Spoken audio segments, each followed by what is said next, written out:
नमस्कार दोस्तों, मैं हूं चर्चित वर्मा और लाया हूं आपके लिए English grammar for all competitive exams.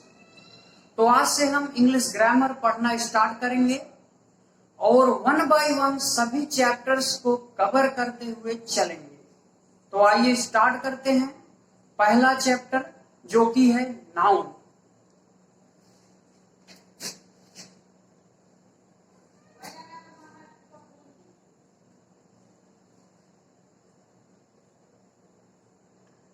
Noun क्या है, सबसे पहले आइए देखते हैं नाउन को हम समझते हैं। नाउन को हिंदी में हम संज्ञा भी बोलते हैं।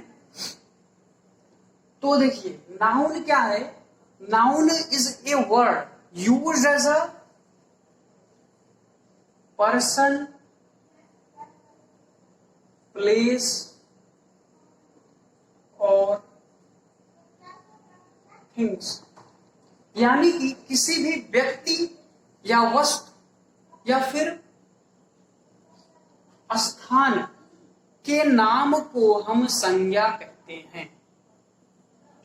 अब इसका एग्जाम्पल्स क्या हो सकते हैं, जैसे कोई भी आपका नाम हो गया, जैसे राम हो गया, गीता हो गया, या फिर कोई प्लेस हो गया जैसे दिल्ली है। तो ये सब क्या है, नाउन्स है। तो आइए देखते हैं, आगे बढ़ते हैं इसमें। क्लासिफिकेशन ऑफ नाउन्स, यानी नाउन्स जनरल तरीके से जो नाउन्स है वह 5 भागों में बांटा गया है। तो आइए देखते हैं 5 प्रकार के। सबसे पहला है प्रॉपर नाउन,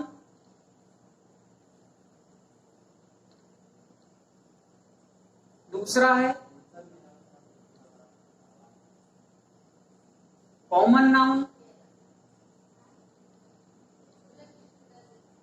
तीसरा है कलेक्टिव नाउन,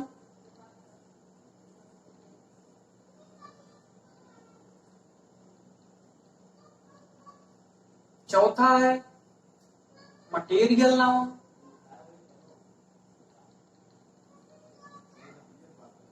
पांचवा है एब्स्ट्रैक्ट नाउन। तो आइए हम इन 5 पार्टों को वन बाय वन समझेंगे। सबसे पहले प्रॉपर नाउन। प्रॉपर नाउन यानी कि ऐसे नाउन जो हमें किसी भी व्यक्ति या वस्तु या स्थान का बोध कराते हैं, उन्हें हम प्रॉपर नाउन कहते हैं। जैसे कि इसमें एग्जाम्पल क्या हो जाएगा, राम, दिल्ली या फिर गीता, ये सब आपके प्रॉपर नाउन में आते हैं। दोस्तों साथ में आप लोग नोट्स भी बनाते चलिएगा, जिससे एग्जाम के टाइम्स में आप अच्छे से रिवीजन कर सके। तो आइए देखिए कॉमन नाउन में क्या होता है। कॉमन नाउन ऐसे नाउन होते हैं जो कि हमें किसी भी व्यक्ति या फिर वस्तु के वर्ग या फिर जाति का बोध कराते हैं। इसमें आपको किसी भी व्यक्ति या फिर वस्तु का बोध कराएंगे। कॉमन नाउन में जो है किसी व्यक्ति या वस्तु के वर्ग या फिर जाति का बोध कराते हैं। तो इसके एग्जाम्पल्स क्या हो जाएंगे, जैसे इसके एग्जाम्पल्स हो जाएंगे किंग यानी कि राजा, या फिर बॉयज या फिर गर्ल। तो इस तरह के आपके कॉमन नाउन में आए। तो आइए आगे बढ़ते हैं, यानी collective noun. Collective noun, collective मतलब होता है क्या, समूह होता है। समूह यानी समूहवाचक संज्ञा। कलेक्टिव नाउन ऐसे नाउन होते हैं जो हमें समूह का बोध कराते हैं। जैसे कि इसका एग्जांपल्स क्या हो जाएगा, जैसे कि टीम हो गया, टीम हो गया, आर्मी हो गया और कमेटी हो गया। ये सब आपको किसी समूह का बोध कराते हैं, वह नाउन कलेक्टिव नाउन कहलाते हैं। तो 3 हो गया। आइए आगे बढ़ते हैं, मटेरियल नाउन। मटेरियल नाउन में क्या होता है, मटेरियल नाउन ऐसे नाउन होते हैं जो हमें पदार्थ का बोध कराते हैं, यानी मटेरियल मीन्स पदार्थ, जो हमें पदार्थ का बोध कराएं और उनसे हम दूसरी भी वस्तुएं बना सकें। जैसे कि हो गया गोल्ड, हो गया कोई भी मेटल हो गया, जैसे गोल्ड हो गया आपका, गोल्ड हो गया, सिल्वर हो गया, तो ये सब आपके मटेरियल नाम है, जो कि मटेरियल हो, जैसे वुड हो गया, लकड़ी हो गया, एटसेट्रा। तो आइए लास्ट पार्ट पे देखते हैं इसके, अब्स्ट्रैक्ट नाउन। अब्स्ट्रैक्ट नाउन बहुत ही इंपॉर्टेंट पार्ट है इसका। अब्स्ट्रैक्ट नाउन यानी कि इसमें हम क्या करते हैं कि ऐसे नाउन जो कि हमें किसी भी जो कि हमें गुण, भाव या फिर अवस्था का बोध कराते हैं, यानी कि जिन्हें हम छू नहीं सकते, केवल महसूस कर सकते हैं। जैसे कि इसमें क्या हो गया, सिंसियरिटी हो गया, ऑनेस्टी हो गया, तो ये सब आपके अब्स्ट्रैक्ट नाउन में आते हैं। तो आप लोग इतना नोट डाउन कर लीजिए और अच्छे से समझ लीजिए। और आगे अब देखते हैं, नाउन्स को हम दो भागों में और बांटते हैं, वो भी नंबर के आधार पर। अब हमारा यहां से मेन टॉपिक स्टार्ट होता है, जहां से आपका एग्जाम में पूछा जाता है। तो नाउन को नंबर के आधार पर दो भागों में बांटा गया है। Number 1,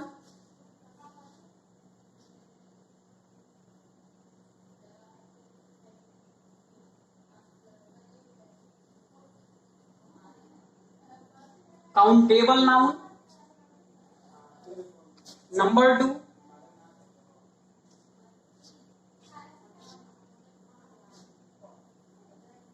uncountable noun. आइए हम काउंटेबल नाउन और अनकाउंटेबल नाउन को समझते हैं। तो अनकाउंटेबल नाउन्स, काउंटेबल नाउन्स वे होते हैं, काउंटेबल नाउन वे होते हैं जिन्हें हम काउंट कर सकते हैं, यानी कि हम गिन सकते हैं। जैसे कि 1 हो गया, 2 हो गया, जिन्हें यानी कि हम गिन सकते हैं। अनकाउंटेबल नाउन को हम गिन नहीं सकते, यानी कि that can not be counted, that can not be counted, वह हमारे अनकाउंटेबल नाउन होते हैं। और जिन्हें हम गिन सकते हैं, यानी कि कैन बी काउंटेड, वह हमारे काउंटेबल नाउन होते हैं।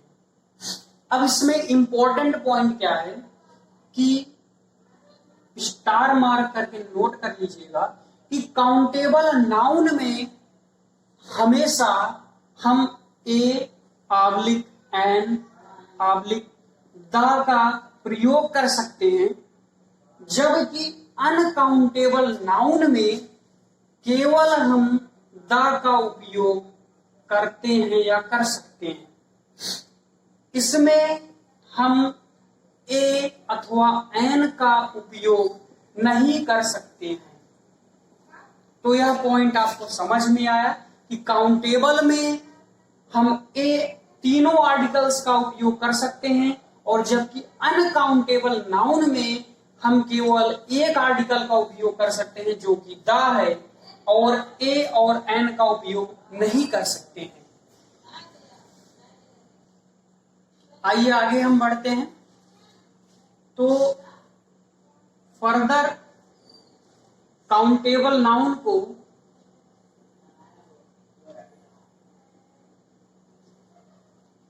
दो भागों में बांटा गया है। पहला है सिंगुलर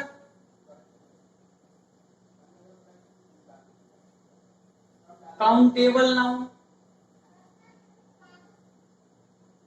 और दूसरा है प्लूरल काउंटेबल नाउन। आइए हम समझते हैं दोनों को। सिंगुलर काउंटेबल नाउन में यानी कि सिंगुलर यानी कि एक वचन, इसमें क्या होगा कि संख्या में आपका एक होगा, यानी इन काउंटिंग वन होगा, और प्लूरल में आपका संख्या में एक से अधिक होगा। तो सिंपल है, यानी सिंगुलर मतलब एक वचन यानी कि संख्या में एक, और प्लूरल काउंटेबल मतलब बहुवचन यानी कि संख्या में एक से ज्यादा। अब देखिए, सिंगुलर काउंटेबल नाउन्स के लिए हम हमेशा, ये इंपॉर्टेंट पॉइंट है, सिंगुलर काउंटेबल नाउन में के लिए हमेशा हम सिंगुलर वर्ब यूज करते हैं। यानी जो वर्ब यूज करेंगे वो कैसी होगी, वो एक वचन की होगी, यानी सिंगुलर होगी।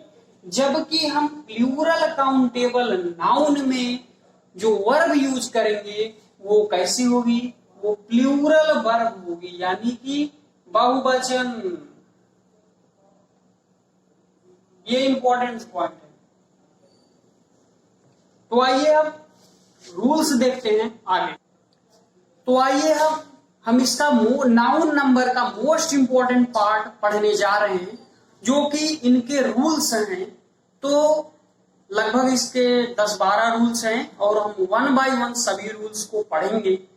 जो यही रूल्स आपके एग्जाम्स में पूछे जाते हैं डायरेक्टली। तो आइए स्टार्ट करते हैं। रूल नंबर 1,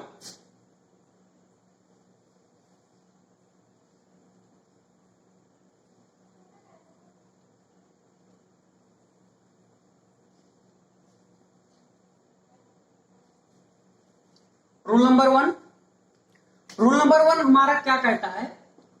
रूल नंबर 1 ये कहता है कि कुछ ऐसे नाउन होते हैं जो कि हमेशा अपने प्लूरल फॉर्म में होते हैं, और हम उनके लिए प्लूरल वर्ब यूज करते हैं।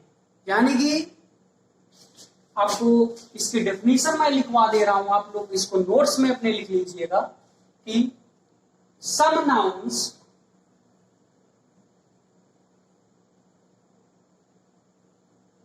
which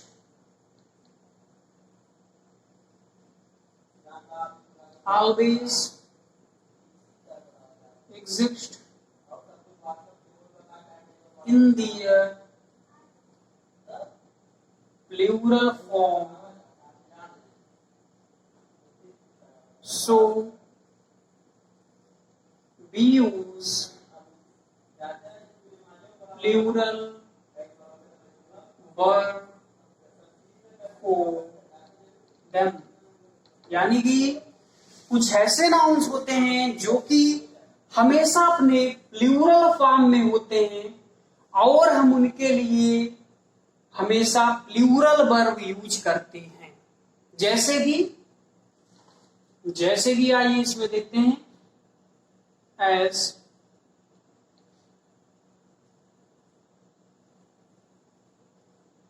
fireworks, cattle means मवेशी, people,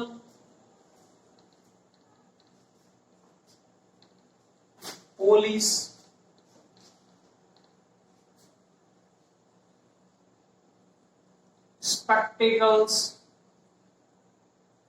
spectacles means नजर का चश्मा,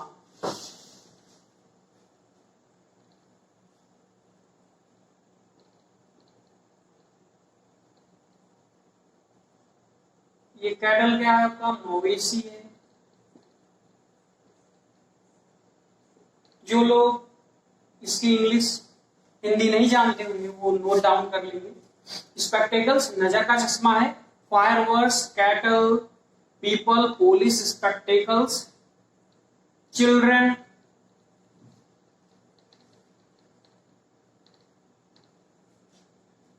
गॉगल्स, गॉगल्स यानी कि धूप छांव का चश्मा, shorts, pants, trousers, binoculars, binoculars means दूरबीन, वेजेस,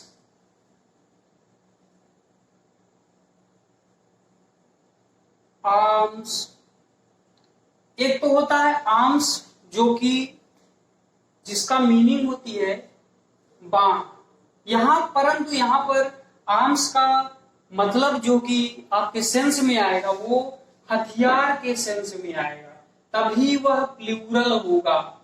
अगर वह आर्म्स अगर उसका बाह के सेंस में आता है, अगर उसकी हिंदी मीनिंग बाह के सेंस में आती है, तो उसका सिंगुलर और प्लूरल दोनों हो सकता है। इस बात को आप ध्यान दीजिएगा कि अगर आर्म्स आ रहा है सेंटेंस में, अगर उसका मीनिंग हथियार निकलता है तो वह हमेशा प्लूरल होगा, जबकि अगर आर्म्स आ रहा है, अगर उसका मीनिंग बाह के सेंस में निकलता है तो वह सिंगुलर और प्लूरल दोनों हो सकता है।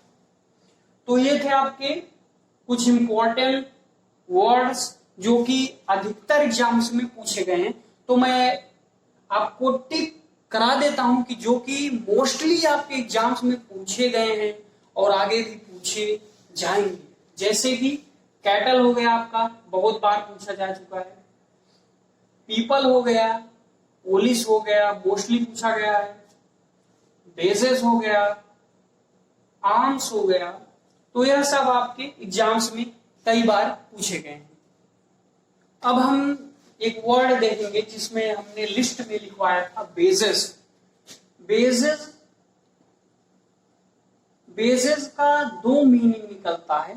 पहला कि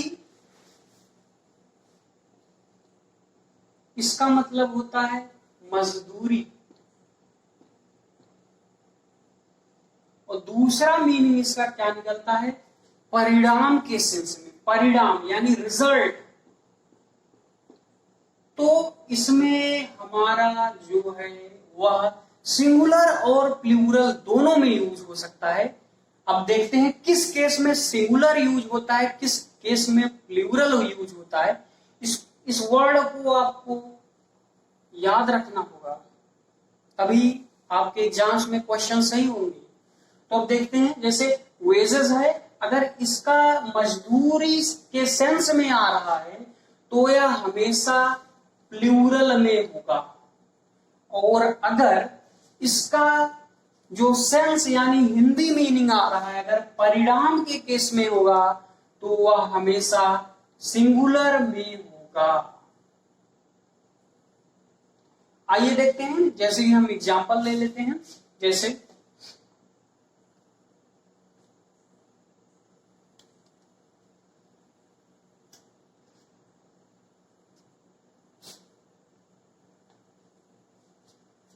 wages are given in cash. Wages are given in cash. जो आपकी वेजेस यानी कि जो आपकी मजदूरी है वह दी जाती है, कैश में दी जाती है, या फिर आप यहां पर पेड भी कर सकते हैं। पेड सही रहेगा, पेड वर्ड इज करेक्ट। यानी wages are paid in cash, यानी कि जो मजदूरी दी जाती है वह कैश में दी जाती है। यहाँ वेजेस के साथ में जो वर्ब यूज हुई है वह कैसे है, प्लूरल है। जैसा मैंने पहले बताया था कि अगर यह मजदूरी के सेंस में आएगा तो हमेशा जो वर्ब यूज होगी वो कैसी होगी, प्लूरल वर्ब यूज होगी। तो अब इसका परिणाम के सेंस में आइए देखते हैं, जैसे wages of hard work is sweet. Wages of hard work is sweet, यानी कठिन परिश्रम का जो परिणाम होता है यानी कि फल होता है वह मीठा होता है। अब यहाँ वेजेस जो आया है यह परिणाम के सेंस में आया है। आपको इसमें हिंदी मीनिंग निकाल कर देखना होगा कि वह किस सेंस में आया हो है, तभी आपका जो क्वेश्चन है वो सही होगा। तो यहाँ वेजेस है वो परिणाम के सेंस में आया है। जो हम वर्ब यूज करेंगे वह वर्ब सिंगुलर यूज करेंगे हमेशा। यहां पर हमने प्लूरल वर्ब यूज किया था, यहाँ पे हमने सिंगुलर वर्ब यूज किया था। यहाँ पर हमारा मजदूरी के सेंस में आया है, तब हम प्लूरल वर्ब यूज करेंगे, और हमारा परिणाम के सेंस में आएगा तो हम सिंगुलर। तो आइए अब हम रूल नंबर 1 पे कुछ क्वेश्चंस सॉल्व कर लेते हैं, जिससे आपका कॉन्सेप्ट और भी मजबूत हो जाएगा। तो आइए क्वेश्चन नंबर 1, इसमें आपको एरर देखना है कि गलती कहां पे हुई है और गलती को आपको सुधारना है। तो आइए question number 1, the cattles are grazing in a field, यानी कैटल्स मतलब मवेशी, जो कि मवेशी खेत में, ग्रेजिंग मतलब चरना होता है, यानी कि मवेशी खेत में चर रहे हैं। तो इस सेंटेंस में गलती कहां पे है? जैसा कि मैंने लिखवाया था रूल में, क्या लिखवाया था कि कैटल्स ना हो के वर्ड क्या होता है? कैटल होता है। तो यहां गलती क्या होगी आपकी? कैटल होगा, कैटल्स नहीं होगा, क्या होगा? कैटल होगा। Question number done. आइए क्वेश्चन नंबर 2 देखते हैं। द पुलिस हैज अराइव्ड, इस सेंटेंस में आप गलती देखेंगे तो पुलिस कैसा वर्ड है? प्लूरल वर्ड है, यानी इसके साथ हम प्लूरल वर्ब यूज करेंगे। सो हैज ना हो करके क्या होगा? है होगा। Question number 3, arms is given to the beggars. Arms यानी कि भिक्षा गरीबों को दी जाती है। तो आर्म्स कैसा वर्ड है? प्लूरल वर्ड है। जो वर्ब यूज होगी वो प्लूरल होगी, यानी इज ना होके यहां क्या होगा? आर होगा। Question number 4, where is my pants. तो यहां पर देखिए पैंट्स जो है वह प्लूरल वर्ड है, यानी जो वर्ब होगी वो क्या होगी? प्लूरल यूज होगी, यानी इज ना होकर के यहाँ क्या होगा? आर होगा। आइए क्वेश्चन नंबर 5, सब सिमिलर क्वेश्चन है। क्वेश्चन नंबर 5 इंपॉर्टेंट क्वेश्चन है, वेयर आर माई पैंट। तो इसमें देखिए वेयर यहाँ पर प्लूरल वर्ब यूज है पैंट से, जो कि प्लूरल वर्ड है। अब यहाँ देखिए, ध्यान से देखिए, यहाँ पैंट लिखा है, ये होना क्या चाहिए? यहाँ पर पैंट्स होना चाहिए। तो गलती आपकी क्या हुई? यहाँ पर पैंट्स होना चाहिए। कभी भी आप यस यहां से नहीं हटा सकते, ऐसा कोई वर्ड नहीं होता जो कि नाउन के केस में। तो यहाँ पर क्या होगा? पैंट्स होगा। Question number 6, the scissors is in the drawer. कैंची, सीजर्स मतलब कैंची होता है, कैंची किसमें है? ड्रायर्स में है। तो सीजर्स एक प्लूरल वर्ड है, तो यहाँ पे वर्ब क्या होगा? प्लूरल वर्ड होगा, तो यहाँ पर इज ना होकर क्या होगा? आर होगा। तो यह करेक्ट है। तो यह इंपॉर्टेंट पॉइंट है।